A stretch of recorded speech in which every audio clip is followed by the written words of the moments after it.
Lump गिरा दो तो आधा लम से दोगुना होगा। पूछिए इससे प्रयोजन, दोगुना नहीं चौगुना हो जाए या आधा ही रहे मेरी बला से। अगर आपको परीक्षा में पास होना है तो सब खुरापात याद करनी पड़ेगी। कह दिया समय की पाबंदी पर निबंध लिखो जो 4 पन्नों से कम ना हो। अब आप काफी सामने खोले, कलम हाथ में लिए, उसके नाम को रोइए।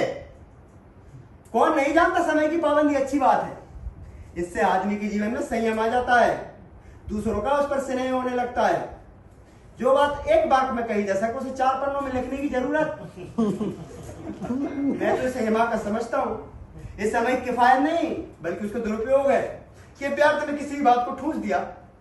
अरे हम चाहते आदमी को जो कुछ कहना झटपट कहे और अपनी राय ले, मगर नहीं, आपको 4 पन्ने रंगने पड़ेंगे चाहे जैसे लिखिए, और पन्ने भी पूरे फुल के आकार के। छात्रों पर अत्याचार नहीं तो और क्या है। अरे अनर्थ तो यह है कि कहा जाता है संक्षेप में एक निबंध लिखो जो 4 पन्नों से कम ना हो। संक्षेप में 4 पन्ने हुए, नहीं तो शायद 100-200 लिखवाते। तेज भी दौड़ी और धीरे धीरे भी है, उल्टी बात की नहीं। बालक भी इतनी बात समझता है, मगर इन अध्यापकों के तमीज कहां और उस पर दावा करते हुए अध्यापक है। मेरे दर्जे में आओगे तो सारे पापड़ बेलने पड़ेंगे और तब आटे दाल का भाव मालूम होगा। इस दर्जे में अब्बल आ गया तो जमीन पर पाँव नहीं रखते। इसलिए मेरा कहना मानिए, लाख फेल हो गया हूं पर तुमसे बड़ा हूं। मुझे जिंदगी का तुमसे ज्यादा अनुभव है। जो कुछ कहता हूं गिरा बांधिए, नहीं तो पछताएंगे।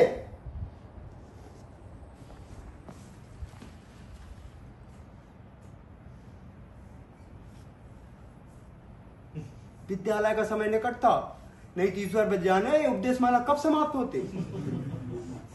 आज भोजन मुझे निस्वाद सा लगा। जब पास हो जाने पर तिरस्कार हो रहा है तो फेल हो जाने पर तो त्राणी ले लीजिए। भाई साहब ने अपनी पढ़ाई का जो भयंकर चित्र खींचा था उसने मुझे बेवकूफ कर दिया। कैसे स्कूल छोड़कर नहीं भागा, एक ताजुब हो रहा है मुझे। पर इतने तिरस्कार पर भी पुस्तकों से मेरी रुचि बनी रही।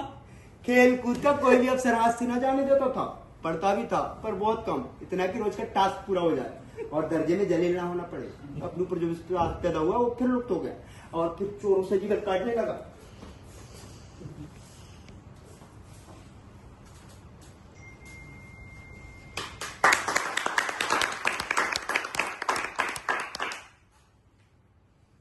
फिर सालाना इम्तिहान हुआ और कुछ ऐसा सहयोग कि मैं फिर पास हो गया और भाई साहब फिर फेल हो गए। मैंने बहुत मेहनत ना की थी पर ना जाने कैसे दर्जे में अव्वल आ गया, मुझे खुद अजराज है। भाई साहब ने परिणाम तक परिश्रम किया था, कोर्स का एक एक शब्द तक चढ़ गए थे, लेकिन बेचारे फेल हो गए। नतीजा सुनाया गया तो वो रो पड़े और मैं भी रोने लगा। अपने पास होने वाली खुशी याद ही हो गई। अगर मैं भी फेल हो गया होता तो भाई साहब को इतना दुख ना होता, पर विधि की बात कौन टाले। अब मेरे और भाई साहब के बीच केवल 1 साल का अंतर रह गया। मेरे मन में एक कुटिल भावना का उदय हुआ कि कहीं भाई साहब 1 साल और फेल हो जाएं तो मैं उनके समक्ष आ जाऊं। 1 साल फेल हो जाए मैं उनके समक्ष।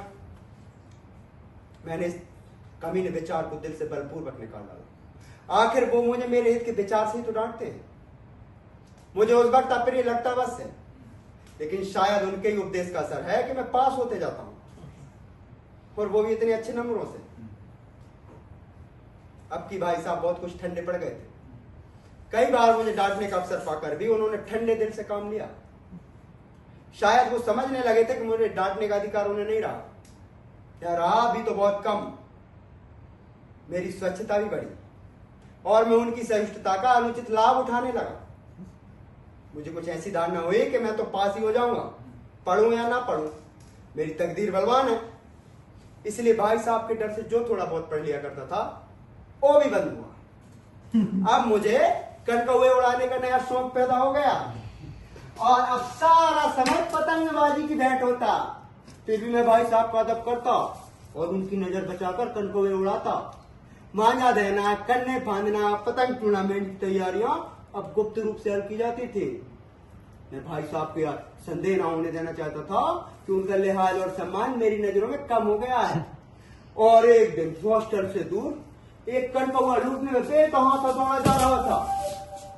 आंखें उस आसमान की ओर और मन उस आकाशगामी पाखित की ओर जो मंद गति से झूमता हुआ पतंग की ओर चला जा रहा है। किसी को अपने आगे पीछे की खबर ना थी। सभी मानव उस पतंग के साथ आकाश में उड़ रहे हैं जहाँ सब कुछ समतल है, न कोई मोटर कारें, न ट्राम, न गाड़ियां। शेषा भाई साहब से मेरी मुठभेड़ हो गई, जो शायद बाजार से लौट रहे थे। उन्होंने भाई मेरा हाथ पकड़ लिया और बोले, रख, इन बाजारी लौंडों के साथ ढेले के कनकौआ की दौड़ते सर नहीं है तुम्हें? अरे तुम इतना भी कुछ लिहाज नहीं कि अब तुम निचली जमात पे नहीं हो, बल्कि 8वीं जमात में आ गए हो और मुझसे केवल 1 दर्जा नीचे। अरे आखिर आदमी कुछ तो अपनी पोजीशन का ख्याल करना चाहिए।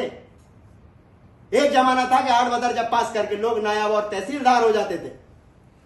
मैं कितने ऐसे मिडिलचारियों को जानता हूं जो आज अव्वल दर्जे के मजिस्ट्रेट और सुपरिटेंडेंट हैं।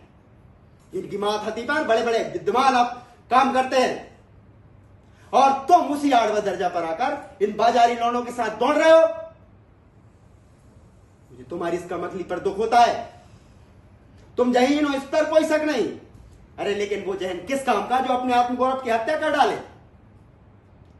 तुम अपने दिन में समझते होगे कि मैं महज भाई साहब से 1 दर्जा नीचे हूं।